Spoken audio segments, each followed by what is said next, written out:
प्रिय विद्यार्थियों, online classes में आपका स्वागत है। देखो, ये जो पद चल रहा है ये सूरदास द्वारा रचित है और उद्धव संदेश पद है। ये उद्धव द्वारा संदेश दिया गया है गोपियों को, जो कि श्री कृष्ण ने गोपियों के लिए निर्गुण ब्रह्म का ज्ञान देने के लिए उद्धव जी को भेजा था।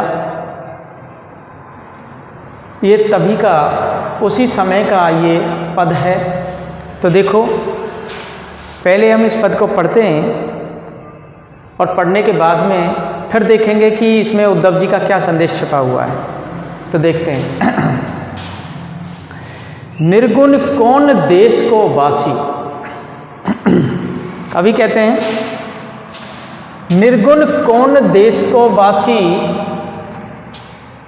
मधुकर कहीं समझाई सोह दे, बूझती साची न हासी। मधुकर कहीं समझाई सोह दे, बूझती साची न हासी। को है जनक कौन है जननी। को है जनक कौन है जननी, कौन नारी को दासी। कैसो बरन भेष है, कैसो किही रस में अविलासी।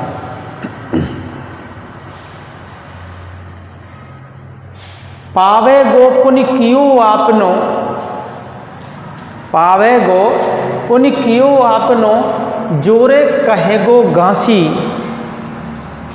सुनत मौन वह रयो बाबरो, सूर सवे मति नासी। सुनत मौन वह रहो बाबरो, सूर सवे मति नासी। ये पद है, इसमें कुछ कठिन शब्दार्थ आए हुए हैं और ये ब्रज भाषा के शब्द हैं। इनको मैं अभी समझा देता हूँ। देखो,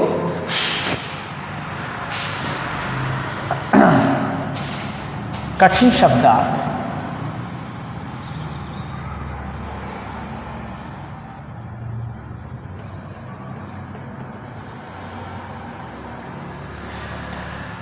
देखो, ये शब्द जो आए, एक तो आए निर्गुण, बासी, मधुकर,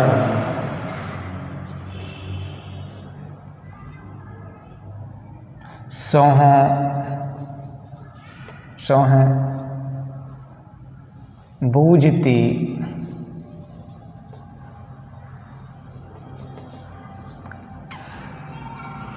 साची, जनक, जननी,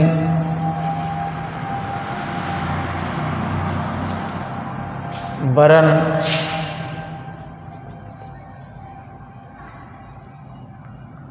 अभिलाषी,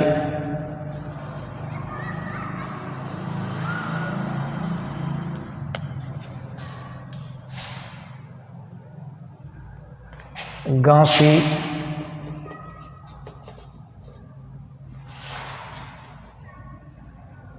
मति और नासी। देखो बच्चों, इस पद में ये शब्दार्थ आए, कठिन शब्द। निर्गुण, बासी, मधुकर, सोह, बूझती, साची, जनक, जननी, बरन, अभिलाषी, गांसी, मति, नासी। अगर इन शब्दों को आप समझ जाएंगे तो इसका अर्थ स्वयं कर लेंगे। तो देखो, निर्गुण, निर्गुण कहते हैं जो, ये निर्गुण शब्द निराकार ब्रह्म के लिए आया है। किसके लिए? निराकार, जिसका कोई आकार नहीं होता है, कोई स्वरूप नहीं होता है, जो अदृश्य होता है, जो दिखाई नहीं देता है, वह निर्गुण निराकार ब्रह्म के रूप में बताया गया है। निर्गुण निराकार, निर्गुण और निराकार एक ही बात है। जिसका कोई आकार नहीं होता, दिखाई नहीं देता है, जिसका कोई स्वरूप नहीं होता है, वो निराकार ब्रह्म कहलाता है। हाँ, बासी का मतलब होता है बसना या निवास, निवास स्थान। वासी का मतलब बसना या निवास स्थान। मधुकर शब्द जो आया है वह उद्धव जी के लिए आया है। किसके लिए? उद्धव के लिए। उद्धव के लिए मधुकर शब्द का प्रयोग किया गया है। सोहे, सोहे आप जानते हैं, सोहे का मतलब होता है शपथ, कसम, शपथ, कसम। बूझती मतलब, बूझती का अर्थ होता है पूछना। सांची माने सत्य। और जनक आप जानते हैं, जनक का अर्थ होता है पिता। और जननी का अर्थ होता है माता। वरण, वरण शब्द आया है, वरण का अर्थ होता है रंग, वर्ण, रंग। अभिलाषी कहते हैं इच्छुक, किसी चीज के इच्छुक होना। निर्गुण का मतलब होता है निराकार। बांसी का मतलब होता है बसना, निवास स्थान। मधुकर का अर्थ होता है उद्धव। सोहे मतलब शपथ। बूझती पूछना। सांची माने सत्य। जनक माने पिता। और जननी माने माता। वरण कहते हैं रंग को। अभिलाषी इच्छुक होता है। गांसी मतलब झूठ। मति माने बुद्धि। और नासी माने नष्ट होना। तो देखो, अब मैं इसका अर्थ करके सुना देता हूं। निर्गुण कौन देश को वासी, मधुकर कई समझाए सौंदे बूझती सांच न हासी। देखो, सबसे पहले मैं ये बता देता हूं कि जो प्रस्तुत पद है, प्रस्तुत पद भक्त कवि सूरदास द्वारा रचित सूर सागर सार से उद्धृत किया गया है। जो ये पद है सूर सागर सार से उद्धृत किया गया है। और इसमें बताया कि जब गोपियां उद्धव गोपियों को ज्ञान उपदेश का मतलब ज्ञान का उपदेश दे रहे थे और निर्गुण निराकार परमात्मा की भक्ति करने के लिए गोपियों से कहा गया है, तब गोपियां अपने भोलेपन के साथ ही वाक चातुरी से, अपनी वाक पटुता से, अपनी चतुरता से निर्गुण ब्रह्म का मजाक बना रही थी। तब उद्धव से भी पूछती हैं कि हे उद्धव, तुम्हारा निर्गुण ब्रह्म कहाँ है, किस देश में निवास करता है। वह उल्टे सीधे प्रश्न उस उद्धव से कर रही थी गोपियाँ। तो देखो, इसमें उद्धव जी का क्या संदेश छिपा हुआ है मैं बता देता हूँ। हाँ, निर्गुण कौन देश को वासी, मधुकर कहीं समझाए सौंदे बूझित सांचना हंसी। देखो, हे उद्धव, वह निर्गुण ब्रह्म किस देश का निवासी है। हे उद्धव, गोपियां कह रही हैं कि हे उद्धव, वह निर्गुण ब्रह्म है जो किस देश का निवासी है। हे उद्धव, हमें समझा करके बताओ, हमें समझाओ, इसके लिए हम तुम्हें शपथ देती हैं, कसम देती हैं। हम ये बात तुमसे सत्य भाव से पूछ रही हैं। हम ये जो बात पूछ रही हैं आपसे सत्य पूर्वक पूछ रहे हैं, सच्चाई से पूछ रहे हैं। हम तुम्हें झूठ नहीं बोल रहे हैं और तुम्हारी हम हंसी भी नहीं उड़ा रहे हैं। इसलिए हे उद्धव, तुम बताओ कि ये निर्गुण है जो वह किस देश का निवासी है। कोहे जनक, कौन है जननी, कौन नारी को दासी, कैसो बरन बेस है, कैसो की रस्में अवलासी। तुम्हारे द्वारा गोपियां कहती हैं कि हे उद्धव, तुमने जो बताया है उस निर्गुण ब्रह्म के पिता कौन है। को है जनक, कौन है जननी, कौन नार को दासी। उस निर्गुण ब्रह्म के पिता कौन है, कौन उनकी माता है और कौन उसकी पत्नी है। उस निर्गुण ब्रह्म के कौन पिता है, कौन माता है, कौन उसकी पत्नी है और कौन उनकी दासी है, सेविका है। कैसो वर्ण वेश है, कैसो कीरस में अवलासी, और उसका रंग और वेशभूषा कैसी है, उसका रंग रूप कैसा है, उसकी वेशभूषा कैसी है, तथा वह किस रस का इच्छुक है, किस रस को चाहता है वो। पावे गो पुन कियो आपनो, जोरे कहेगो गांसी, सुनत मौन वे रहो बाबरो, सूर सबे मतिनासी। तो देखो गोपियां कहती हैं, यदि तुम इन प्रश्नों का उत्तर बताने में अगर गलत साबित हुए, अगर इन प्रश्नों का उत्तर तुमने गलत बताया, झूठ बोला, असत्य कहा, तो अपने किए का फल अवश्य भोगोगे, अपने किए का फल अवश्य भोगोगे। पावे गो पुन कियो अपने, जोरे कहेगो गांसी, तुम अपने किए का फल अवश्य भोगोगे। क्यों? क्योंकि अगर तुम झूठ बोलोगे इन प्रश्नों का, तो अपने किए का फल अवश्य भोगोगे। कवि सूरदास वर्णन करते हुए कहते हैं कि गोपियों के इस कथन, इस वार्तालाप को सुनकर उद्धव जी एक ठगे से रह गए। उद्धव जी ठगे से रह गए। इन गोपियों की वार्तालाप, उनके प्रश्नों को सुनकर के उद्धव जी की बोलती बंद हो गई बिल्कुल, और वे बिल्कुल मौन हो गए। उनके मुंह से कुछ भी नहीं निकला, कुछ भी उत्तर नहीं दे सके वे उनके प्रश्नों का। तो इससे ऐसा लगा कि मानो उनकी बुद्धि नष्ट हो गई हो। तो ऐसा लग रहा था कि उन गोपियों के सामने उस उद्धव जी की बुद्धि नष्ट हो गई हो। इसमें क्या है, ये जो पद है, इस पद में सूरदास जी ने गोपियों के माध्यम से निर्गुण ब्रह्म का खंडन किया है, निर्गुण ब्रह्म का खंडन किया है। इसमें अनुप्रास अलंकार का प्रयोग किया गया है। और आप जानते हैं इसकी भाषा शैली ब्रज से संबंधित है, ब्रज भाषा में लिखी गई है। प्रिय विद्यार्थियों, ये देखो, ये उसका अगला पद है उद्धव संदेश पद में। तो इसको हम एक बार पढ़ते हैं।